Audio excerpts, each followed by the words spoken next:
Hi friends, ಎಲ್ರಿಗೂ ನಮಸ್ಕಾರ. Welcome to my YouTube channel Ramya Sudha inspiring world. ಎಲ್ಲರೂ ಹೇಗಿದ್ದೀರಾ? ಎಲ್ಲರೂ ಚೆನ್ನಾಗಿದ್ದೀರಾ ಅಂತ ಭಾವಿಸ್ತಾ ನಾನು ತುಂಬ ಚೆನ್ನಾಗಿದ್ದೀನಿ.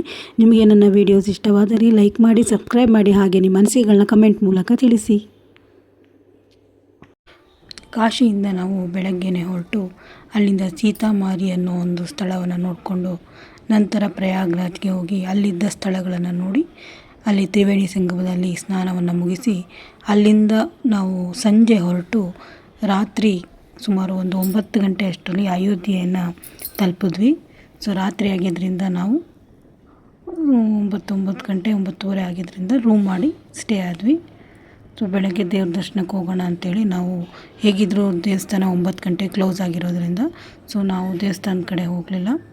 ಬಟ್ ನಮ್ಮದೇನಾಯಿತು ಅಂದರೆ ಅಯೋಧ್ಯೆ ಎಂಟ್ರಿ ಆಗ್ತಿದ್ದಂಗೆ ನಮಗೆ ರೂಮ್ ವಿಚಾರಿಸೋಣ ಅಂತ ಅಂದ್ಕೊಂಡ್ವಿ. ಅಲ್ಲೇ ಯಾರೋ ಸಿಕ್ಕಿ ರೂಮ್ ಇದೆ ಅಂತ ಹೇಳಿದ್ರು. ಸೊ ನಾವಿನ್ನು ಸ್ಯಾಟರ್ಡೇ ಈವ್ನಿಂಗ್ ಹೋಗಿದ್ದರಿಂದ ಜಾಸ್ತಿ ಒಳಗಡೆ ಹೋಗಿ ರೂಮ್ ಹುಡ್ಕೋದು ಲೇಟ್ ಮಾಡ್ಕೋಬಾರ್ದು ಅಂಥೇಳಿ ನಾವು ಎಲ್ಲಿ ಸಿಕ್ತೋ ಅಲ್ಲೇ ನಾವು ನೈಟ್ ಸ್ಟೇ ಆಗಿ ಬೆಳಗ್ಗೆನೇ 7 ಗಂಟೆ ಅಷ್ಟೊತ್ತಿಗೆ ರೆಡಿ ಆದ್ವಿ. ಸೊ ಅಲ್ಲೇ ಒಂದು ಆಟೋ ಮಾಡಿಕೊಂಡು ನಾವು ದೇವಸ್ಥಾನದ ಕಡೆ ಹೊರಟ್ವಿ. ನಾವೆಲ್ಲಿ ರೂಮ್ ಮಾಡಿದ್ವಿ ಅವರೇ ಆಟೋ ಒಂದು ವ್ಯವಸ್ಥೆಯನ್ನು ಮಾಡಿಕೊಟ್ರು. ಸುಮಾರು 600 ರೂಪಾಯಿ ಚಾರ್ಜ್ ಮಾಡಿದ್ರು. ಸೊ ಕರ್ಕೊಂಡೋಗಿ ವಾಪಸ್ ನಮ್ಮನ್ನು ರೂಮ್ ಹತ್ರನೇ ಕರ್ಕೊಂಬಂದು ಬಿಡೋದಕ್ಕೋಸ್ಕರ ನಾವು ಹೊರಟ್ವಿ. ಸುಮಾರು 8 ಗಂಟೆ ಆಗಿತ್ತು. ಸೊ ನೀವೇ ನೋಡ್ಬೋದು, ಫುಲ್ಲು ಚಳಿ ಇದೆ. ನಾವು ಹೋದ ದಿವಸ ವಿಶೇಷ ಏನೋ ಗೊತ್ತಿಲ್ಲ, ತುಂಬ ಬಿಸಿಲಿತ್ತು. ಆದರೆ ಅಯೋಧ್ಯೆಯಲ್ಲಿ ಮಾತ್ರ ರಾತ್ರಿ ಕೂಡ ತುಂಬ ಚಳಿ ಇತ್ತು. ನಮಗೆ ರಾತ್ರಿ ಎಲ್ಲ ಚಳಿ ತಡ್ಕೊಳಕ್ಕೆ ಆಗಲ್ಲ, ಅಷ್ಟು ಚಳಿ ಇತ್ತು. ಗಡಗಡ ಅಂತ ನಡುಗ್ತಾ ಇದ್ವಿ. ಏನು ಅನ್ನೋದು ಗೊತ್ತಿಲ್ಲ. ಅಲ್ಲಿಯವರು ಹೇಳ್ತಿದ್ರು ಅವತ್ತೇ ತುಂಬ ಚಳಿ ಇದೆ ಅಂತ. ನಾವು ಶನಿವಾರ ಸಂಜೆ ನೈಟ್ ಹೋಗಿದ್ದು, ಭಾನುವಾರ ದರ್ಶನಕ್ಕೆ ಹೋಗಿದ್ದು ನಾವು. ಬಟ್ ಅವತ್ತು ತುಂಬ ಚಳಿ ಇತ್ತು, ತುಂಬ ಹಿಮ ಸುರಿತಿತ್ತು. 8 ಗಂಟೆ ಆಗಿದೆ ನೋಡಿ, ಹೇಗಿದೆ ವೆದರು, ಇಷ್ಟು ಹಿಮ ಸುರಿತಾ ಇದೆ. ಸಖತ್ತು ಕೋಲ್ಡ್ ಇತ್ತು. ನಾವು ಹೋದ ದಿವಸ ಸಾಮಾನ್ಯ ಅಯೋಧ್ಯೆಯಲ್ಲಾಗಲಿ ಆಗ್ರಾ ಅಲ್ಲೆಲ್ಲ ವಾರಣಾಸಿಲೆಲ್ಲ ಸಡನ್ನಾಗಿ ಕೋಲ್ಡ್ ಆಗಿಬಿಡುತ್ತೆ, ಸಡನ್ನಾಗಿ ಬಿಸಿಲು ಬರುತ್ತಂತೆ. ಸೊ ಅಲ್ಲಿ ವೆದರ್ ಹಾಗೆ. ಸೊ ನಮಗೂ ಹೇಗೋ ತುಂಬ ಸೆಕೆ ಇದ್ರೋ ಟೈಮಲ್ಲಿ ಅಷ್ಟು ಚಳಿ ಇದ್ದಿದ್ದು ಭಾಳ ಒಂಥರ ವಿಶೇಷ ಅನ್ನಿಸ್ತು ನಮಗೆ. ಸೊ ನಾವು ಕೂಡ ದರ್ಶನಕ್ಕೆ ಅಂತ ಹೊರಟ್ವಿ. ಅವ್ರು ಹೇಳಿದ್ರು ಮೊದಲನೇದಾಗಿ ನಾವು ಫಸ್ಟು ಸರಿಯೂ ನದಿಯನ್ನು ನೋಡ್ಕೊಂಬಿಡಿ ಅಂತೇಳಿ. ಅಯೋಧ್ಯೆ ರಾಮನ ದರ್ಶನ ಆಗೋಕ್ಕೂ ಮುಂಚೆ ಸರಿಯೂ ನದಿನ ನೋಡಿ ಅಂಥೇಳಿ. ಸೊ ಸರಿಯೂ ನದಿಯಲ್ಲಿ ಕೂಡ ಸುಮಾರು ಜನ ಸ್ನಾನ ಮಾಡ್ತಾರೆ. ಬಟ್ ನಾವು ಆಲ್ರೆಡಿ ರೆಡಿಯಾಗಿಬಿಟ್ಟಿದ್ವಿ. ಸೊ ಸ್ನಾನ ಎಲ್ಲ ಮಾಡೋಷ್ಟು ನಮಗೆ ಆಗಲಿಲ್ಲ. ಬಟ್ ಸರಿಯೂ ನದಿನ ನೋಡಿಕೊಂಡು ಮುಂದುವರಿಯೋಣ ಅಂಥೇಳಿ ನಾವು ಸರಿಯೂ ನದಿ ಕಡೆ ಹೊರಟ್ವಿ. ನೀವೇ ನೋಡ್ಬೋದು, ಇಲ್ಲಿ ಎಲ್ಲ ವೆಹಿಕಲ್ಗಳು ಎಲ್ಲೂ ಯಾವ ದೇವಸ್ಥಾನದ ಹತ್ತಿರ ತನಕ ಯಾವುದೇ ಒಂದು ಓನ್ ವೆಹಿಕಲ್ನ ಬಿಡಲ್ಲ. ಕೆಲವೊಂದು ಕಡೆ ಬ್ಯಾರಿಕೇಟರ್ ಹಾಕಿರ್ತಾರೆ. ನೀವು ಈ ಥರ ಆಟೋ ಮಾಡ್ಕೊಂಡು ಹೋದರೆ ಅಟ್ಲೀಸ್ಟ್ ಅವರು ಸೈಡಲ್ಲಿ ಸಂದಿಲೆಲ್ಲ ಹೇಗೂ ಕರ್ಕೊಂಡು ಹೋಗ್ತಾರೆ ನಿಮ್ಮನ್ನು. ನೀವು ಸ್ವಂತ ವೆಹಿಕಲ್ ತೊಗೊಂಡೋದ್ರೆ ಅವ್ರು ಅಲ್ಲಿ ಸುಮಾರು 1 ಕಿಲೋಮೀಟ್ರ್ 1.5 ಕಿಲೋಮೀಟ್ರಲ್ಲೇ ನಿಲ್ಲಿಸ್ಬಿಟ್ಟಿರ್ತಾರೆ. ಹಾಗಾಗಿ ನಾವು ಆಟೋ ಮಾಡ್ಕೊಂಡು ಹೋಗಿದ್ದು. ಇದೇ ನೋಡ್ಬೋದು, ಎಲ್ಲ ಗಲ್ಲಿನಲ್ಲಿ ಕರ್ಕೊಂಡು ಹೋಗ್ತಾರೆ ಅವರು. ಗಲ್ಲಿಗಳಲ್ಲೇ ಸುತ್ತಿಸಿದ್ರು ಸಿಕ್ಕಾಬಟ್ಟೆ. ಅವರು ಮೇಯ್ನ್ ರೋಡಲ್ಲಿ ಅಷ್ಟು ಹೋಗಲೇ ಇಲ್ಲ, ಗಲ್ಲಿ ಸುತ್ತಕೊಂಡೇ ಹೋಗಿದ್ದು ಅವರು. ತುಂಬ ಚಳಿ ಫೀಲ್ ಆಗ್ತಿತ್ತು ಮಾತ್ರ. ನೀವೇ ನೋಡ್ಬೋದು ಹೇಗಿದೆ ಅಂಥೇಳಿ. ಅಯೋಧ್ಯೆ ಒಂದು ಪುಟ್ಟ ಸ್ಥಳ. ಅಯೋಧ್ಯೆ ತುಂಬ ದೊಡ್ಡದಲ್ಲ. ರಾಮನ ಒಂದು ಜನ್ಮಸ್ಥಳ ಅಯೋಧ್ಯೆ. ಇಲ್ಲಿ ಮೊದಲು ರಾಮನವ್ರದ್ದು ವಿಗ್ರಹ ಆಗದೇ ಇದ್ದಾಗ ತುಂಬ ಜನಗಳೇನು ಬರ್ತಿರ್ಲಿಲ್ಲ ಅಂತಾರೆ. ಈಗ ಅಯೋಧ್ಯೆ ರಾಮನ ಒಂದು ಪ್ರತಿಷ್ಠಾಪನೆ ಆದ ನಂತರನೇ ಸಿಕ್ಕಾಪಟ್ಟೆ ಜನ ಬರ್ತಿದ್ದಾರೆ ಅಂತ ಹೇಳಲಾಗುತ್ತೆ. ಹೌದು, ಮೊದಲು ಅದರದ್ದು ವಿಗ್ರಹ ಇಲ್ಲದೇ ಇರೋ ಕಾರಣ ಜನಗಳು ಬರ್ತಿರಲಿಲ್ಲ. ಈಗ ಒಂದು ವಿಶೇಷವಾಗಿರೋದ್ರಿಂದ ಜನ ಹಾಗೆ ಆಗ್ತಾರೆ. ಸಾಮಾನ್ಯ ರಶ್ ಇರುತ್ತೆ ಅಂತಲೇ ಹೇಳಿದರು. ಸೊ ನಾವು ಏನು ರಶ್ಶು, ಸಂಡೇ ಬೇರೆ ಬಂದಿದ್ದೀವಿ, ರಶ್ ಆಗಬಹುದು ಅನ್ನೋ ಒಂದು ಇದರಲ್ಲೇ ಹೋದ್ವಿ. ಬಟ್ ಅಷ್ಟೊಂದು ಏನು ನಮಗೆ ರಶ್ ಅಂತ ಏನು ಫೀಲ್ ಅನ್ನಿಸ್ಲಿಲ್ಲ. ಅವರು ಆ ರೀತಿ ಒಂದು ಮ್ಯಾನೇಜ್ಮೆಂಟ್ನ ಮಾಡಿದ್ದಾರೆ ಅಯೋಧ್ಯೆಯಲ್ಲಿ. ಎಷ್ಟೇ ಜನ ಬರಲಿ, ಏನೇ ಬರಲಿ, ದರ್ಶನ ಆರಾಮಾಗಬೇಕು, ಆ ರೀತಿ ಫೆಸಿಲಿಟಿನ ಮಾಡಿದ್ದಾರೆ. ಬೇರೆ ದೇವಸ್ಥಾನಗಳದ್ದೆಲ್ಲ ಒಂದೇ ಲೈನಲ್ಲಿ ಮಾಡಿದ್ರೆ ಖಂಡಿತ ಅಲ್ಲೂ ಕೂಡ ರಶ್ ಆಗುತ್ತೆ. ಅವರು ಒಟ್ಟೊಟ್ಟಿಗೆ 6 ಲೈನು 7 ಲೈನ್ ಬಿಡೋದ್ರಿಂದ ಸೊ ನಿಮಗೆ ರಶ್ ಅನಿಸಲ್ಲ, ಕ್ಯೂ ಫ್ರೀಯಾಗಿ ಹೊರ್ಟೋಗುತ್ತೆ. ಸೊ ಹಾಗಾಗಿ ನಿಮಗೆ ಅಷ್ಟು ರಶ್ ಅನಿಸಲ್ಲ. ನಮ್ಮದು ಇಲ್ಲಿ ತನಕ ನಮ್ಮ ಒಂದು ಜರ್ನಿ ಬಹಳ ಸ್ಮೂತಾಗಾಯಿತು. ಎಲ್ಲ ಕಡೆಯೂ ದರ್ಶನಗಳು ತುಂಬ ಚೆನ್ನಾಗಾಯಿತು. ಎಲ್ಲೂ ನಮಗೆ ರಶ್ ಅಂತ ಎಲ್ಲೂ ನಮಗೆ ಆಗಲಿಲ್ಲ. ತುಂಬ ಚೆನ್ನಾಗಿ ಕಾಶಿನಲ್ಲಾಗಿರ್ಬೋದು, ಪುರಿ ಜಗನ್ನಾಥಲ್ಲಾಗಿರ್ಬೋದು, ವೈದ್ಯನಾಥಲ್ಲಾಗಿರ್ಬೋದು, ಪ್ರಯಾಗ್ರಾಜಲ್ಲಾಗಿರ್ಬೋದು ಎಲ್ಲ ಕಡೆಯೂ ಬಹಳ ಚೆನ್ನಾಗಿ ದರ್ಶನ ಆಯಿತು. ಸೊ ಇವರು ಒಂದು ಕಡೆ ನಮ್ಮನ್ನು ನಿಲ್ಲಿಸಿ ಹೋಗಿ ನೋಡ್ಕೊಂಡು ಬನ್ನಿ ಅಂತಂದರು. ಸರಿಯೂ ನದಿಗೆ ಸ್ವಲ್ಪ ಒಳಗಡೆ ಹೋಗಬೇಕು ಅಂತೇಳಿ. ಸೊ ಹಾಗಾಗಿ ನಾವು ನಡ್ಕೊಂಡು ಹೋಗ್ತಾಯಿದ್ದೀವಿ. ಈ ಸರಿಯೂ ನದಿಯ ಬಗ್ಗೆ ನೀವು ತಿಳ್ಕೋಬೇಕು ಅಂದರೆ, ಅಯೋಧ್ಯೆಯ ಮೂಲಕ ಹರಿಯುವ ಸರಿಯೂ ನದಿ ಹಿಂದೂ ಧರ್ಮದ ಅತ್ಯಂತ ಪವಿತ್ರ ಮತ್ತು ಪ್ರಾಚೀನ ನದಿಗಳಲ್ಲಿ ಒಂದಾಗಿದೆ. ಇದು ಉತ್ತರಾಖಂಡದ ಬಾಗೇಶ್ವರ ಜಿಲ್ಲೆಯ ನರ್ಮೂಲ್ನಲ್ಲಿ ಹುಟ್ಟಿ ಉತ್ತರ ಪ್ರದೇಶದ ಮೂಲಕ ಹರಿದು ಅಯೋಧ್ಯೆಯನ್ನು ತಲುಪುತ್ತದೆ. ನೋಡಿ ಎಷ್ಟು ಹಿಮ ಸುರಿತಾ ಇದೆ. ನಾವು ಒಳಗಡೆ ಹತ್ರ ಹೋಗ್ತಾ ಎಷ್ಟು ಚೆನ್ನಾಗಿ ನೀರೇ ಕಾಣ್ತಿರ್ಲಿಲ್ಲ ನಮಗೆ, ಬರೀ ಹಿಮನೇ ಕಾಣಿಸ್ತಿತ್ತು. ಪೌರಾಣಿಕ ನಂಬಿಕೆಗಳ ಪ್ರಕಾರ ಸರಿಯೂ ನದಿಯು ವಿಷ್ಣುವಿನ ಕಣ್ಣಿನಿಂದ ಹುಟ್ಟಿಕೊಂಡಿತು. ಆದ್ದರಿಂದ ನೇತ್ರಜ ಎಂದು ಕೂಡ ಕರೆಯುತ್ತಾರೆ. ರಾಮಾಯಣದ ಪ್ರಕಾರ ಮರ್ಯಾದಾ ಪುರುಷೋತ್ತಮ ಭಗವಾನ್ ಶ್ರೀರಾಮನು ಈ ನದಿಯಲ್ಲಿ ಜಲಸಮಾಧಿಯನ್ನು ತೆಗೆದುಕೊಳ್ಳುವ ಮೂಲಕ ತನ್ನ ಪ್ರಾಪಂಚಿಕ ಜೀವನವನ್ನು ಕೊನೆಗೊಳಿಸಿದನು ಎಂದು ಎನ್ನಲಾಗುತ್ತದೆ. ಸರಿಯೂ ನದಿ ದಡದಲ್ಲಿ ನಡೆಯುವ ಸರಿಯೂ ಆರತಿಯು ಅಯೋಧ್ಯೆಗೆ ಭೇಟಿ ನೀಡುವ ಪ್ರವಾಸಿಗರು ಮತ್ತು ಭಕ್ತರ ಪ್ರಮುಖ ಆಕರ್ಷಣೆಯಲ್ಲಿ ಒಂದಾಗಿದೆ. ಸರಿಯೂ ನದಿಯು ಅಯೋಧ್ಯ ಧಾಮದ ಮುಖ್ಯ ಪ್ರದೇಶದಿಂದ ಸುಮಾರು 3 ರಿಂದ 5 ಕಿಲೋಮೀಟರ್ ದೂರದಲ್ಲಿದೆ. ಇಲ್ಲಿಂದ ದೇವಸ್ಥಾನ ಒಂದು 3 ಕಿಲೋಮೀಟರ್ ಆಗುತ್ತೆ. ನೋಡ್ಬೋದು ನೀವು. ನೀರೇನು ಜಾಸ್ತಿ ಇರಲಿಲ್ಲ. ಸಾಮಾನ್ಯ ಮಳೆ ಬಂದೆ ಇದು ಹೊಳೆ ಹರಿದಾಗ ಇಲ್ಲಿ ತನಕನೂ ನೀರು ಬರುತ್ತೆ ಅಂತಾರೆ. ಆವಾಗ ಸ್ವಲ್ಪ ಭಯ ಅನಿಸುತ್ತೆ. ಈಗ ನೀವು ನೋಡ್ಬೋದು ನೀರು ಕಾಣ್ತಾನೇ ಇಲ್ಲ, ಅಷ್ಟೆಲ್ಲ ನೀರಿರೋದು. ಜನ ಎಲ್ಲ ಸ್ನಾನ ಕೂಡ ಮಾಡ್ತಿದ್ರು. ನಮಗಂತೂ ತುಂಬ ಚಳಿ, ಎಷ್ಟು ಚಳಿ ಅಂದರೆ ಹತ್ರ ಹೋಗ್ತಾ ಇದ್ದಷ್ಟು ಚಳಿ ಆಗ್ತಾಯಿತ್ತು. ನೋಡ್ಬೋದು ನೀವು ಎಷ್ಟು ಮಟ್ಟಿಗೆ ವೈಟ್ ಕಾಣಿಸ್ತಾ ಇದೆ ಅಂತೇಳಿ. ಎಲ್ಲ ಹಿಮ ಸುರಿತಾ ಇರೋದು. 8 ಗಂಟೆ 8:15 ಆಗಿತ್ತು ನಾವು ಅಲ್ಲಿಗೆ ಹೋಗೋಷ್ಟೊತ್ತಿಗೆ. ಆದರೂ ನೋಡಿ ಎಷ್ಟು ಹಿಮ ಸುರಿತಾ ಇದೆ.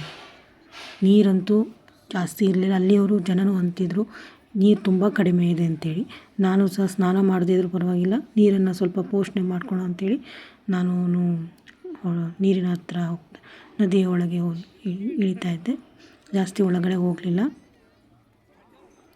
ನೀರನ್ನು ಪೋಷಣೆ ಮಾಡ್ಕೊಂಡು ನಾನು ನಮಸ್ಕಾರ ಮಾಡಿ ನಮ್ಮ ದೇವಸ್ಥಾನ ಕಡೆ ಹೊರಟ್ವಿ. ಏನೂ ಕಾಣಿಸ್ತಾ ಇರಲಿಲ್ಲ, ಅಷ್ಟು ಚಳಿ ಇತ್ತು.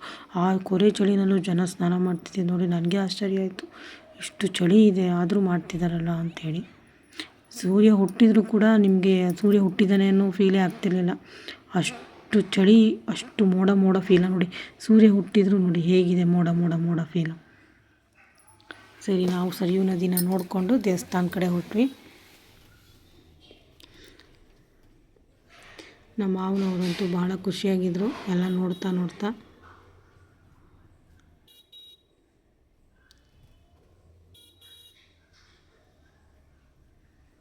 ತುಂಬ ಗಲ್ಲಿ ನೀವು ಎಲ್ಲ ಕಡೆ ಇಟ್ಕೋಬೇಕು ಟೈಟಾಗಿ. ಈಗ ಆಟೋನಲ್ಲಿ ಎಲ್ಲಿ ಬಿದ್ದುಬಿಡ್ತೀವಿ ಅನ್ನೋ ಭಯ ಅನಿಸುತ್ತೆ. ಯಾಕಂದ್ರೆ ತುಂಬ ಕುಲುಕುತ್ತೆ ಗಾಡಿ. ಸಣ್ಣ ಗಲ್ಲಿಗಳು, ಕಲ್ಲುಗಳು, ಅದು ಅರ್ಧ ಸ್ಟ್ರೈನು ನಿಮಗೆ ಆಟೋನಲ್ಲಿ ಓಡಾಡಿನೇ ಸ್ಟ್ರೈನ್ ಆಗಿಬಿಡುತ್ತೆ. ನಡೆಯೋದು ಹೆಂಗೋ ನಡೆದ್ಬಿಡ್ಬೋದು. ಆಟೋನಲ್ಲಂತೂ ತುಂಬಾ ಸ್ಟ್ರೈನ್ ಆಗುತ್ತೆ. ನಿಮ್ಮ ಕುಲ್ಕಿನೇ ಅರ್ಧ ಮೈಕೈ ಎಲ್ಲ ನೋವು ಬಂದುಬಿಡುತ್ತೆ. ದೇವಸ್ಥಾನ ರೈಲ್ವೆ ಸ್ಟೇಷನ್ನು ನಿಯರ್ ಬರುತ್ತೆ. ಸೊ ನಾವು ಕೂಡ ಈಗ ಹತ್ತತ್ರ ರೈಲ್ವೆ ಸ್ಟೇಷನ್ ಹತ್ರ ಬಂದ್ವಿ. ನೋಡಿ, ಇದೆ railway station, Ayodhya railway station. ಟ್ರೈನಲ್ಲಿ ಬರೋರಾದರೆ ಇಲ್ಲಿಗೆ ರೈಲ್ವೆ ಸ್ಟೇಷನ್ಗೆ ಸ್ಟಾಪ್ ಇದೆ. ಇನ್ನು ರಾಮ ಮಂದಿರದ ಬಗ್ಗೆ ನಿಮಗೆ ತಿಳಿಸೋದಾದರೆ, ಉತ್ತರ ಪ್ರದೇಶದ ಅಯೋಧ್ಯೆಯಲ್ಲಿರುವ ಐತಿಹಾಸಿಕ ಶ್ರೀರಾಮ ಮಂದಿರವು ಭವ್ಯವಾದ ನಾಗರ ಶೈಲಿಯಲ್ಲಿ ನಿರ್ಮಿತವಾದ ಹಿಂದೂ ದೇವಾಲಯವಾಗಿದೆ. ಇದು ರಾಮ ಜನ್ಮಭೂಮಿಯಾಗಿದ್ದು, ದೇವಾಲಯವು ಒಟ್ಟು 161 ಅಡಿ ಎತ್ತರ, 360 ಅಡಿ ಉದ್ದ ಮತ್ತು 235 ಅಡಿ ಅಗಲವನ್ನು ಹೊಂದಿದೆ. ಇದು 3 ಮಹಡಿಗಳಲ್ಲಿ ಒಳಗೊಂಡಿದ್ದು, ಗರ್ಭಗುಡಿಯಲ್ಲಿ ರಾಮನ ಶಿಶುರೂಪದ ವಿಗ್ರಹವನ್ನು ಪ್ರತಿಷ್ಠಾಪಿಸಲಾಗಿದೆ. ಸಂಪೂರ್ಣ ದೇವಾಲಯವು ಸಾಂಪ್ರದಾಯಿಕ ನಾಗರ ಶೈಲಿಯಲ್ಲಿದ್ದು, ಎಲ್ಲೂ ಕಬ್ಬಿಣವನ್ನು ಬಳಸಲಾಗಿಲ್ಲ. ರಾಮ ಮಂದಿರದ ಗರ್ಭಗುಡಿಯಲ್ಲಿ ಪೂಜಿಸಲ್ಪಡುವ ಬಾಲರಾಮನ ಸುಂದರ ಮೂರ್ತಿಯನ್ನು ಕರ್ನಾಟಕದ ಖ್ಯಾತ ಶಿಲ್ಪಿ ಶ್ರೀ ಅರುಣ್ ಯೋಗಿರಾಜ್ ಅವರು ಕೆತ್ತನೆ ಮಾಡಿದ್ದಾರೆ. ಜನವರಿ 22, 2024ರಂದು ಭಾರತದ ಪ್ರಧಾನಮಂತ್ರಿಯವರಾದ ನರೇಂದ್ರ ಮೋದಿಯವರು ಬಾಲರಾಮನ ಪ್ರಾಣ ಪ್ರತಿಷ್ಠಾಪನೆ ಮಾಡಿದರು. ನಾವು ಫಸ್ಟು ರಾಮನ ದರ್ಶನ ಮಾಡೋಣ ಅಂತೇಳಿ ಹೊರಟ್ಬಿಟ್ವಿ. ಕಾರಣ ರಶ್ ಆಗ್ಬೋದು ಅನ್ನೋ ಉದ್ದೇಶಕ್ಕೆ. ಸೊ ಆಟೋದವ್ರು ಬಂದು ಒಂದು ಕಡೆ ನಿಲ್ಲಿಸಿದ್ರು. ಇಲ್ಲಿಂದ ಸುಮಾರು ಒಂದು 600ರಿಂದ 700 ಮೀಟ್ರ್ ನಡಿಬೇಕು ದೇವಸ್ಥಾನಕ್ಕೆ ಅಂತ ಹೇಳಿದ್ರು. ಸೊ ನಾವು ಆಲ್ರೆಡಿ 9 ಗಂಟೆ ಆಗಿತ್ತು. ಫಸ್ಟು ತಿಂಡಿ ಮಾಡ್ಕೊಂಬಿಡೋಣ, ಯಾಕಂದರೆ ಅಲ್ಲಿ ಹೋಗಿ ರಶಲ್ಲಿ ಸಿಕ್ಕಾಕೊಂಡ್ರೆ ದರ್ಶನ ಎಷ್ಟೊತ್ತಾಗುತ್ತೋ ಹೇಳೋಕ್ಕಾಗಲ್ಲ. ಸೊ ಹಾಗಾಗಿ ನಾವು ಅಲ್ಲೇ ತಿಂಡಿ ಮಾಡ್ಕೊಳ್ಳೋಣ ಅಂತೇಳಿ ಅಲ್ಲೇ ಒಂದು ಹೋಟೆಲ್ ಹತ್ರ ಹೋಗಿ ಟಿಫನ್ಗೆ ಹೋದ್ವಿ. ಅಲ್ಲೇ ಟಿಫನ್ ಮಾಡಿಕೊಂಡು ಆಮೇಲೆ ದರ್ಶನಕ್ಕೆ ಹೋದ್ವಿ. ಪೂರಿ ಬಾಜಿ ಇದು ಬಿಟ್ಟರೆ ನಿಮಗೆ ಆ ಸೈಡ್ ಏನೂ ಸಿಗಲ್ಲ. ಯಾವ ಹೋಟ್ಲಿಗಾರು ಹೋಗಿ ಪೂರಿ ಬಾಜಿ ನಮಗೂ ಪೂರಿ ಬಾಜಿ ತಿಂದು ಮನೆಗೆ ಬಂದಮೇಲೆ ಪೂರಿ ತಿನ್ನೋದನ್ನೇ ಬಿಟ್ಬಿಟ್ಟಿದ್ದೀವಿ. ಅಷ್ಟು ಪೂರಿ ಬಾಜಿ ತಿಂದ್ಬಿಟ್ಟಿದ್ದೀವಿ. ತಿಂಡಿ ಮುಗಿಸ್ಕೊಂಡು ನಾವು ಈಗ ಅಯೋಧ್ಯೆ ರಾಮನ ದರ್ಶನಕ್ಕೆ ಹೋಗ್ತಾಯಿದ್ದೀವಿ. ಇಲ್ಲಿಂದನೂ ಸುಮಾರು ಒಂದು 500 ಮೀಟ್ರ್ ಇದೆ ಅಂತಾರೆ. ಎಡಕ್ಕೆ ಹೋದರೆ ಅಯೋಧ್ಯೆ ರಾಮ, ಬಲಕ್ಕೆ ಹೋದರೆ ಹನುಮಾನ್ ಗರಿ. ಫಸ್ಟು ಹನುಮಾನ್ ಗರಿ ನೋಡಿಕೊಂಡು ಅಯೋಧ್ಯೆ ರಾಮನ ದರ್ಶನ ಮಾಡೋದೇ ಇಲ್ಲಿನ ವಾಡಿಕೆ ಅಂತಾರೆ. ಬಟ್ ನಮ್ಮದು ಮೇಯ್ನು ರಾಮನ ದರ್ಶನ ಮಾಡೋದಿತ್ತು. ಅಕಸ್ಮಾತ್ ರಶ್ ಆದರೆ ಸಂಡೇ ಆಗಿರೋದ್ರಿಂದ ಅಲ್ಲಿ ನಾವು ಸಿಕ್ಕಾಕೊಂಡ್ರೆ ಕಷ್ಟ ಆಗುತ್ತೆ ಅಂತೇಳಿ ಫಸ್ಟ್ ನಾವು ರಾಮನ ದರ್ಶನ ಮಾಡಿಬಿಡೋಣ, ಆಮೇಲೆ ಸಮಯ ಆದರೆ ಇಲ್ಲಿಗೆ ಹೋಗೋಣ ಅಂಥೇಳಿ ನಾವು ಫಸ್ಟು ರಾಮನ ದರ್ಶನಕ್ಕೆ ಹೊರಟ್ವಿ. ಸಿಸ್ಟಮ್ ಭಾಳ ಚೆನ್ನಾಗಿ ಮಾಡಿದ್ರು. ನಡಿಬೇಕು ಅಷ್ಟೇ, ಯಾಕೆಂದರೆ ಯಾರೇ ಬರಲಿ ನೀವು ನಡಿಲೇಬೇಕು. ಯಾವುದೇ ಓನ್ ವೆಹಿಕಲ್ನು ಕೂಡ ಇಲ್ಲಿಂದ ಮುಂದಕ್ಕೆ ನಿಮ್ಮನ್ನು ಬಿಡಲ್ಲ. ಸೊ ನಡೆಯೋದೇ ಮುಖ್ಯ. ನೋಡಿ, ಎಡಕ್ಕೆ ಬಂದರೆ ರಾಮ ಮಂದಿರ, ಬಲಕ್ಕೆ ಹೋದರೆ ಹನುಮಾನ್ ಗರಿ ಅಂತಿದೆ. ಸೊ ನೀವು ನಡ್ಕೊಂಡೇ ಹೋಗಬೇಕು. ಅರ್ಧ ಕಿಲೋಮೀಟ್ರ್ ಅಂತಾರೆ, ನೀವು ಎಲ್ಲ ಮುಗಿಸ್ಕೊಂಡು ಬರೋದಕ್ಕೆ 2ರಿಂದ 3 ಕಿಲೋಮೀಟ್ರ್ ಆಗೇ ಆಗುತ್ತೆ. ಸೊ 2 ಕಿಲೋಮೀಟ್ರ್ ಅಂತೂ ಆಗೇ ಆಗುತ್ತೆ ನೀವು ದರ್ಶನ ಮಾಡ್ಕೊಂಡು ಬರೋ ಅಷ್ಟರಲ್ಲಿ. ನಡಿಬೇಕು, ನಡೆಯೋದು ಬಿಟ್ಟರೆ ಬೇರೆ ದಾರಿಗಳೇ ಇಲ್ಲ ಇಲ್ಲಿ. ನೋಡಿ, ಇಲ್ಲಿಂದ ನಾವು ರಾಮ ಮಂದಿರ ಕಡೆ ಹೊರಟ್ವಿ. ಕ್ಯಾಮ್ರಾ ಒಂದು ಸ್ಥಳ ತನಕ ಅಲೋ ಇದೆ, ಅಲ್ಲಿಂದ ನಂತರ ಕ್ಯಾಮ್ರಾನ ಹೊರಗಡೆ ಇಟ್ಟು ಹೋಗಬೇಕು. ಸೊ ಇಲ್ಲಿ ಇದು ಎಂಟ್ರೆನ್ಸ್ ರಾಮ ಮಂದಿರಕ್ಕೆ ಒಳಗಡೆ ಹೋಗೋಕ್ಕೆ. ಜನ ಇಲ್ಲ ಅಂತಿಲ್ಲ, ಸಂಡೇ ಆಗಿರೋದು ರಶ್ ಇರುತ್ತೆ.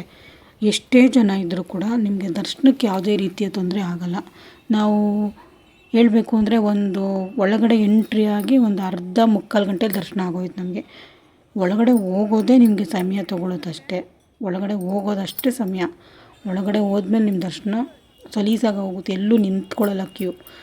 ಮುಂದಕ್ಕೆ ಹೋಗ್ತಾನೆ ಇರುತ್ತೆ, ಒಬ್ಬರಿಂದ ಒಬ್ಬರು ಹೋಗ್ತಾನೆ ಇರೋದೇ ಹೊರತು ಎಲ್ಲೂ ಸ್ಟಾಪ್ ಆಗೋಲ್ಲ ದರ್ಶನಕ್ಕೆ. ಹಾಗಾಗಿ ದರ್ಶನಕ್ಕೆ ಯಾವುದೇ ರೀತಿ ಸಮಸ್ಯೆ ಆಗೋಲ್ಲ. ಸೊ ಇಲ್ಲಿ ಒಳಗಡೆ ಹೋಗಿ ಇಲ್ಲೂ ಒಂದು ಲೈನ್ ಇರುತ್ತೆ, ಚೆಕಿಂಗ್ ಮಾಡಿ ಒಳಗಡೆ ಕಳಿಸ್ತಾರೆ. ಆನಂತರ ನೀವು ದೇವಸ್ಥಾನದ ಒಳಗಡೆ ಹೋಗೋ ಟೈಮಲ್ಲಿ ಮೊಬೈಲ್ಸು ಮತ್ತು ನೀರು ಬಾಟ್ಲು ಏನೂ ತೊಗೊಂಡೋಗಿಲ್ಲ, ಎಲ್ಲ ಕಿತ್ತು ಬಿಸಾಕ್ತಾರೆ. ನೀವು ವ್ಯಾನಿಟಿ ಬ್ಯಾಗಲ್ಲಿ ಬರೀ ಕ್ಯಾಶ್ ಒಂದು ಬಿಟ್ಟರೆ ಏನೂ ತೊಗೊಂಡೋಗೋಂಗಿಲ್ಲ. ವಾಟರ್ ಬಾಟಲ್ಸು ಆಗಲಿ, ಒಂದು ತಿಂಡಿಗಳಾಗಲಿ ಏನೂ ತೊಗೊಂಡೋಗೋಂಗಿಲ್ಲ ಒಳಗಡೆ. ಬರೀ ಕ್ಯಾಶು, ವ್ಯಾನಿಟಿ ಬ್ಯಾಗ್, ಚಿಕ್ಕ ಪುಟ್ಟ ಪರ್ಸ್ಗಳಿದ್ರೆ ಮಾತ್ರ ಕ್ಯಾರಿ ಮಾಡ್ಬೋದು. ಸೊ ಇದು ನೀವು ಮತ್ತೆ ನೋಡಿ, ಇದೊಂದು ಕ್ಯೂ ಇದೆ, ಇಲ್ಲಿ ಒಳಗಡೆ ಹೋಗಬೇಕು ನೀವು. ಇದೊಂದು ಚೆಕ್ ಪಾಯಿಂಟ್ ಅಂತ ಹೇಳ್ಬೋದು ಅಯೋಧ್ಯೆ ರಾಮಂಗೆ ಹೋಗೋಕ್ಕೆ. ನಾವು ಫಸ್ಟ್ ನಮ್ಮ ಮಾವನವ್ರನ್ನ ಬಿಟ್ವಿ. ಅವ್ರು ಬಿಟ್ಟರೆ ಹಿಂದೆನೇ ಸೇರ್ಕೊಬಿಡ್ತಾರೆ ಅಂತೇಳಿ ಅವರು ನಮ್ಮ ಮುಂದೆ ಬಿಟ್ಟು ಅವ್ರ ಹಿಂದೆ ನಾವು ಹೋಗ್ತಾಯಿದ್ವಿ. ನಿಜವಾಗ್ಲೂ ನಮ್ಮ ಮಾವನವ್ರ ಧೈರ್ಯಕ್ಕೆ ಎಷ್ಟು ಸಲ್ಯೂಟ್ ಮಾಡಿದ್ರು ಸಾಲದು.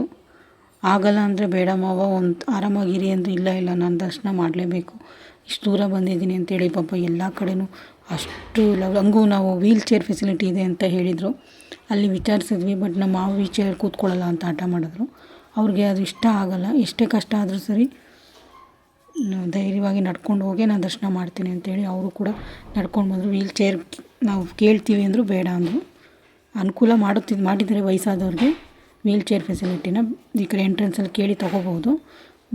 ಆದರೆ ನಮ್ಮ ಮಾವನವ್ರಿಗೆ ಇಷ್ಟ ಇಲ್ಲದೆ ಇರೋ ಕಾರಣ ನಾವು ಕೂಡ ವೀಲ್ ಚೇರ್ ಫೆಸಿಲಿಟಿ ಆದಷ್ಟು ನಿಧಾನಕ್ಕೆ ಅವ್ರಿಗೆ ಹೆಂಗಾಗುತ್ತೆ ಹಂಗೆ ಹಿಂದೆನೇ ನಾವು ಹೋಗ್ತಾಯಿದ್ವಿ. ಅವರು ಆರಾಮಾಗಿಲ್ಲ ಅಂದರೆ ಸ್ವಲ್ಪ ಹೊತ್ತು ಕೂತ್ಕೋತಿದ್ರು, ಅವರಿಂದನೇ ನಾವು ಇರ್ತಿದ್ವಿ. ಹಾಗಾಗಿ ಏನು ಅವರು ಸ್ಟ್ರೈನ್ ಅನ್ನಿಸ್ಲಿಲ್ಲ. ಜನಗಳು ಅಷ್ಟೇ ಸ್ವಲ್ಪ ಕಾಮಾಗಿ, ಯಾರು ಗಲಾಟೆ ಇಲ್ಲದೆ ಸಲೀಸಾಗಿ ಹೋಗ್ತಿತ್ತು ಕ್ಯೂ. ನಮ್ಮದು ಕನಸು ಅಯೋಧ್ಯೆ, ಕಾಶಿ ನೋಡೋದು. ಸುಮಾರು ಒಂದು 2 ವರ್ಷಗಳಿಂದ ನಾವು ಈ ಒಂದು ಪ್ರಯತ್ನದಲ್ಲೇ ಇದ್ವಿ. ಅದು ಈ ರೀತಿಯಲ್ಲಿ ಅದು ಅದ್ಭುತವಾಗಾಯಿತು ಮಾತ್ರ. ನಾವು ಹೋಗಿದ್ದ ಸಮಯ ಇರ್ಬೋದು ಎಲ್ಲ ನಮಗೆ ಎಲ್ಲೂ ರಶ್ ಇಲ್ದಂಗೆ ಪ್ರತಿಯೊಂದು ಜಾಗದಲ್ಲೂ ಕೂಡ ಎಲ್ಲೂ ನಮಗೆ ಈ ಥರ ಏನಂತಾರೆ ಎಲ್ಲ ಅಷ್ಟು ರಶ್ ಇರುತ್ತೆ ಬೇಗ ದರ್ಶನ ಆಗಲ್ಲ ಅಂತ ಸುಮಾರು ಕಡೆ ನಾವು ನೋಡಿದ್ವಿ. ಬಟ್ ನಾವು ಹೋಗಿದಂಥ ಸಮಯ ಇರ್ಬೋದು ಮಾರ್ಚಿ ಮಿಡ್ ಎಂಡಲ್ಲಿ ನಾವು ಹೋಗಿದ್ದರಿಂದ ನಮಗೆ ರಶ್ ಆ ಟೈಮಲ್ಲೆಲ್ಲ ಸ್ವಲ್ಪ ಮಕ್ಕಳು ಸ್ಕೂಲ್ ಇರುತ್ತೆ, ಎಕ್ಸಾಮ್ ಟೈಮ್ ಇರೋದ್ರಿಂದ ರಶ್ ಜನ ಜಾಸ್ತಿ ಇರಲಿಲ್ಲ. ಸೊ ಹಾಗಾಗಿ ಎಲ್ಲಿ ನಾವು ಹೋದರೂ ಕೂಡ ದರ್ಶನ ನಮಗೆ ಆರಾಮಾಗಾಯಿತು. ನಿಂತ್ಕೊಳ್ಳೋ ಅಂಥ ಎಲ್ಲೂ ನಮಗೆ ಆಗಲೇ ಇಲ್ಲ, ಎಲ್ಲ ಕಡೆ ಆರಾಮಾಗಿ ದರ್ಶನ ಮಾಡಿದ್ವಿ. ಸೊ ಒಂದು ಚೆಕ್ ಪಾಯಿಂಟ್ ಈಗ ಇಲ್ಲಿ ಬರುತ್ತೆ ನೋಡಿ, ಇಲ್ಲಿ ಒಂದು ಚೆಕ್ ಪಾಯಿಂಟ್ ಥರ ಬರುತ್ತೆ. ಇಲ್ಲಿ ನಾವು ಒಂದು ರೌಂಡು ಚೆಕ್ಕಿಂಗ್ ಮಾಡ್ತಾರೆ. ನಮ್ಮದು ಚೆಕ್ ಮಾಡಿ ಜೆಂಟ್ಸ್ ಒಂದು ಕಡೆ ಲೇಡೀಸ್ ಒಂದು ಕಡೆ ಹೋಗಬೇಕು. ಮುಗಿಸ್ಕೊಂಡು ನಾವು ನೆಕ್ಸ್ಟ್ ಹೋದರೆ ಅಲ್ಲಿ ನಮ್ಮ ಕೌಂಟ್ರ್ ಸಿಗುತ್ತೆ. ಅಲ್ಲಿ ನಾವು ಮೊಬೈಲ್ಸ್ನ ಚಪ್ಪಲಿ ಹಾಕ್ಕೊಂಡಿದ್ರೆ ಚಪ್ಪಲಿನ ಎಲ್ಲನೂ ಅಲ್ಲೇ ಬಿಟ್ಟು ಒಳಗಡೆ ಹೋಗುವಂಥದ್ದು.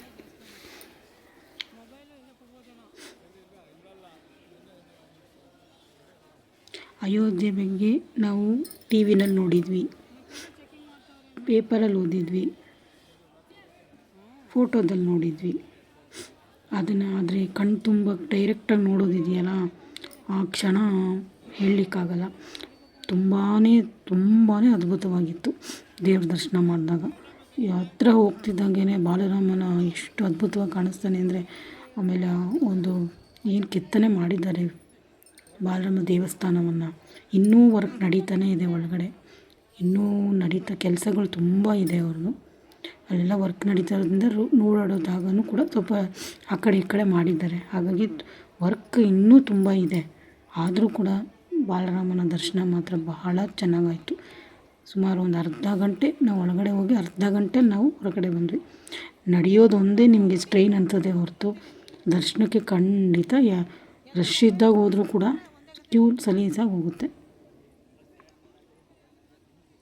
ಅವರು ರಶ್ ಆಗಬಾರ್ದು, ಜನಗಳಿಗೆ ತೊಂದರೆ ಆಗಬಾರ್ದು ಅಂತ ಹೇಳಿನೇ ಆ ರೀತಿ ಇಲ್ಲಿ ನೋಡಿ ಬಲಗಡೆಗೆ ನೀವು ಕೌಂಟ್ರ್ ಇದೆ, ಮೊಬೈಲ್ ಕೌಂಟರ್ ಮತ್ತು ಚಪ್ಪಲಿ ಕೌಂಟ್ರ್. ಅಲ್ಲಿ ನೀವು ಕೊಟ್ಟರೆ ಈ ಬರ್ತಾ ಎಡಗಡೆಗೆ ಬರೋ ಅದನ್ನು ಅಲ್ಲಿ ತೊಗೊಳೋದು. ನೀವು ವಾಪಸ್ ಬರುವಾಗ ಆಪೋಸಿಟ್ ಸೈಡಲ್ಲಿ ತೊಗೊಳೋದು. ನೀವು ಯಾವ ನಂಬರ್ ಕೌಂಟ್ರಲ್ಲಿ ಕೊಟ್ಟಿರ್ತೀರ ಅದ್ರ ಹಿಂಭಾಗದಲ್ಲಿ ನೀವು ಇನ್ನೊಂದು ಕೌಂಟ್ರ್ ಇರುತ್ತೆ, ಅಲ್ಲಿ ತೊಗೊಂಡು ವಾಪಸ್ ಬರುವಂಥದ್ದು. ನೋಡಿ ಅಲ್ಲೂ ಎಷ್ಟು ಅರ್ಧ ನೀವು ಮೊಬೈಲು ಅದು ಕೊಡೋ ಜಾಗದಲ್ಲೇ ರಶ್ ಆಗೋದು.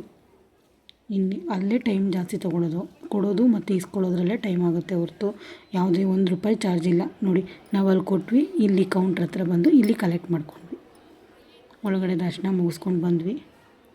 ಕೌಂಟ್ರಲ್ಲಿ ಬಂದು ನಮ್ಮ ಮೊಬೈಲ್ಸ್ನ ಚಪ್ಪಲಿಗಳನ್ನ ತಗೊಂಡು ಈಗ ನಾವು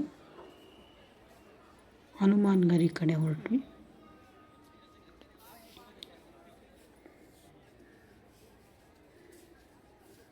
ಮೊದಲೇ ದರ್ಶನ ಮಾಡ್ಕೊಂಡು ಹೋಗ್ಬೋದಿತ್ತು, ಬಟ್ ಇಲ್ಲಿ ನಮ್ಗೆ ಗೊತ್ತಿಲ್ಲ ಎಷ್ಟೊತ್ತಾಗುತ್ತೋ. ನಾವು ತುಂಬ ರಶ್ ಇರುತ್ತೆ, ಖಂಡಿತ ಲೇಟ್ ಆಗಿಬಿಡುತ್ತೆ, ಫಸ್ಟ್ ಇದು ಮುಗಿಸ್ಕೊಂಬಿಡೋಣ ಅಂತ ಬಂದ್ವಿ. ಇದು ಮೊದಲೇ ಗೊತ್ತಿದ್ದರೆ ಮೊದಲು ಅಲ್ಲೇ ಮುಗಿಸ್ಕೊಂಡು ಇಲ್ಲಿಗೆ ಬರ್ತಿದ್ವಿ.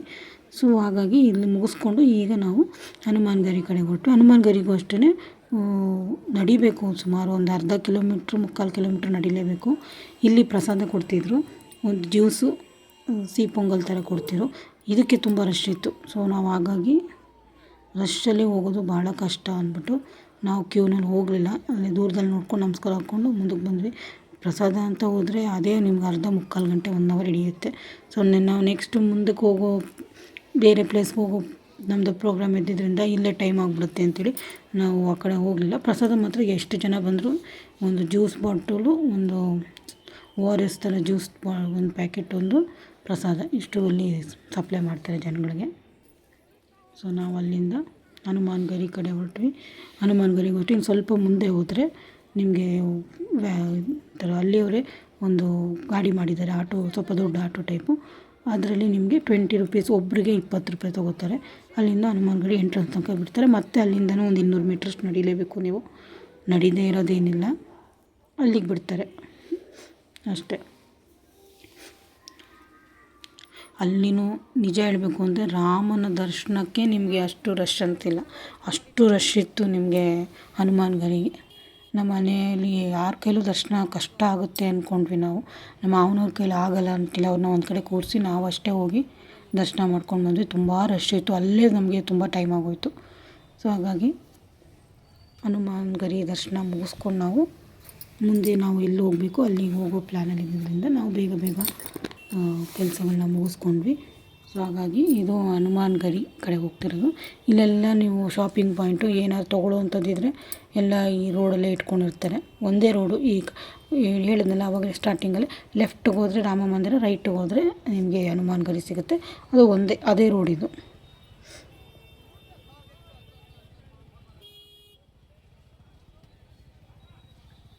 ಸೆಕ್ಯೂರಿಟಿ ಅಂತೂ ಎಲ್ಲ ಕಡೆಯೂ ಇರ್ತಾರೆ. ಯಾವ ಕಡೆ ಹೋಗ್ಬೇಕು ಗೊತ್ತಾಗಿಲ್ಲ ಅಂತ ಏನಿಲ್ಲ, ಎಲ್ಲ ಕಡೆಯೂ ನಿಮಗೆ ಎಲ್ಲಿ ಹೋಗಬೇಕು ಎಲ್ಲ ಡೈರೆಕ್ಷನ್ಸ್ ಕೊಟ್ಟಿರ್ತಾರೆ. ಆರಾಮಾಗಿ ಹೋಗ್ಬೋದು. ಜನ ಮಾತ್ರ ನಾವು ಹೋದಾಗ ಇಷ್ಟು ಜನ ಇರಲಿಲ್ಲ. ರಾಮನ ದರ್ಶನ ಮಾಡ್ಕೊಂಡು ಹೊರಗಡೆ ಬಂದಮೇಲಂತೂ ಸಿಕ್ಕಾಪಟ್ಟೆ ಜನ ಆಗೋದ್ರು. ಎಲ್ಲಿ ನೋಡಿದ್ರು ಜನ, ಎಲ್ಲ ಗುಂಪು ಎಲ್ಲ ಒಂದೊಂದು ಬಸ್ಸಲ್ಲಿ ಬಂದಿರ್ತಾರಲ್ಲ, ಹಾಗಾಗಿ ಅವ್ರು ಒಂದೇ ಟ್ರೂಪಲ್ಲಿ ಬರುವಂಥವ್ರೆ ಸಿಕ್ಕಾಪಟ್ಟೆ ಜನ ಇದ್ದರು. ನಮಗಂತೂ ಏನಪ್ಪ ಅನ್ನೋಂಗೆ ಆಗೋಗಿತ್ತು. ಸೊ ನಾವು ಅಲ್ಲಿಂದ ಹನುಮಾನ್ ಗರಿಗೆ ಹೋಗಿ ದರ್ಶನ ಮುಗಿಸಿ ಮುಂದೆ ನಾವು ನೈಮಿಷಾರಣ್ಯ ಕಡೆ ರೂಮ್ಗೆ ಹೋಗಿ ರೂಮ್ ಚೆಕ್ಔಟ್ ಮಾಡಿ ನೈಮಿಷಾರಣ್ಯ ಕಡೆ ಹೊರಟ್ವಿ. ಸೊ ನಾನು ಈ ವಿಡಿಯೋ ಲಾಂಗ್ ಆಗೋದ್ರಿಂದ ಇಲ್ಲಿಗೆ ನಾನು ಅಯೋಧ್ಯೆಯ ಒಂದು ಟೂರ್ ಕಂಪ್ಲೀಟ್ನ ವಿಡಿಯೋನ ಮುಗಿಸಿ ನೆಕ್ಸ್ಟ್ ವಿಡಿಯೋದಲ್ಲಿ ನಾನು ನಿಮಗೆ ನೈಮಿಷಾರಣ್ಯವನ್ನು ಡೀಟೇಲಾಗಿ ತೋರಿಸ್ತೀನಿ. ನಿಮಗೆಲ್ಲ ನನ್ನ ವಿಡಿಯೋ ಭಾಳ ಇಷ್ಟ ಆಗ್ತಿದೆ ಅಂತ ಭಾವಿಸ್ತೀನಿ. ದಯವಿಟ್ಟು ಸಬ್ಸ್ಕ್ರೈಬ್ ಮಾಡಿ, ನನ್ನ ವೀಡಿಯೋಸ್ನ ನೋಡಿ, ಲೈಕ್ ಮಾಡಿ, ಕಮೆಂಟ್ ಮಾಡಿ. ನಿಮ್ಮದೇನೇ ಅಭಿಪ್ರಾಯ ಇದ್ದರೂ ಕಮೆಂಟ್ ಮೂಲಕ ತಿಳಿಸಿ. ನನ್ನದೊಂದು ಚಿಕ್ಕ ಪ್ರಯತ್ನ ಈ ವೀಡಿಯೋಸ್ ಮಾಡ್ತಾ ಇರೋದು. ಭಾಳ ದಿನದ ಕನಸು ನಂದು. ಏನೋ ನಮ್ಮದು ಈ ಒಂದು ಲಾಂಗ್ ಜರ್ನಿನ ನಿಮ್ಮ ಜೊತೆ ಹಂಚ್ಕೋಬೇಕು ಅಂತ. ಮುಂದೆ ಹೋಗ್ತಾ ನಾನು ಈ ಜರ್ನಿ ಡೀಟೇಲಾಗಿ ನಿಮಗೆ ಎಲ್ಲ ಜರ್ನಿ ಮುಗಿದ್ಮೇಲೆ ಅದಕ್ಕೆ ಏನಾಯಿತು, ಎಷ್ಟು ಖರ್ಚಾಯಿತು ಎಲ್ಲ ಡೀಟೇಲ್ ವೀಡಿಯೋನ ನಿಮಗೆ ಖಂಡಿತ ತಿಳಿಸ್ತೀನಿ. ನಾನು ಸ್ಥಳದ ಬಗ್ಗೆನೂ ನಿಮಗೆ ತಿಳಿಸ್ಬೇಕು ಅನ್ನೋ ಉದ್ದೇಶದಲ್ಲಿ ವೀಡಿಯೋಸು ಸ್ವಲ್ಪ ಜಾಸ್ತಿ ಆಗ್ತಾ ಇರೋದ್ರಿಂದ ಎಲ್ಲ ಡೀಟೇಲಾಗಿ ಹೇಳೋದ್ರಿಂದ ಒಂದೊಂದು ಜಾಗದನ್ನು ಡೀಟೇಲಾಗಿ ಹೇಳ್ತಾ ಇದ್ದೀನಿ. ನಿಮಗೆಲ್ಲ ಇಷ್ಟ ಆಗಿದೆ ಅಂತ ಭಾವಿಸ್ತಾ ದಯವಿಟ್ಟು ವೀಡಿಯೋಸ್ನ ನೋಡಿ ನಿಮ್ಮ ಒಂದು ಅಭಿಪ್ರಾಯನ ತಿಳಿಸಿ. ಲೈಕ್ ಮಾಡೋದನ್ನು ಮರಿಬೇಡಿ, ಶೇರ್ ಮಾಡಿ, ಸಬ್ಸ್ಕ್ರೈಬ್ ಮಾಡಿ. ನಿಮ್ಮ ಪ್ರೀತಿ ಸದಾ ಈ ನಿಮ್ಮ ಕನ್ನಡದ ಮಗಳ ಮೇಲೆ ಇರಲಿ ಅಂತ ಕೇಳ್ಕೊಳ್ತಾ ಎಲ್ರಿಗೂ ಬಾಯ್ ಹೇಳ್ತೀನಿ. ನೆಕ್ಸ್ಟ್ ವೀಡಿಯೋದಲ್ಲಿ ಸಿಗ್ತೀನಿ. ಹನುಮಾನ್ ಗರಿಯ ದರ್ಶನ ಮಾಡಿ ಅಂತ ಹೇಳ್ತಾ ಎಲ್ರಿಗೂ ಬಾಯ್.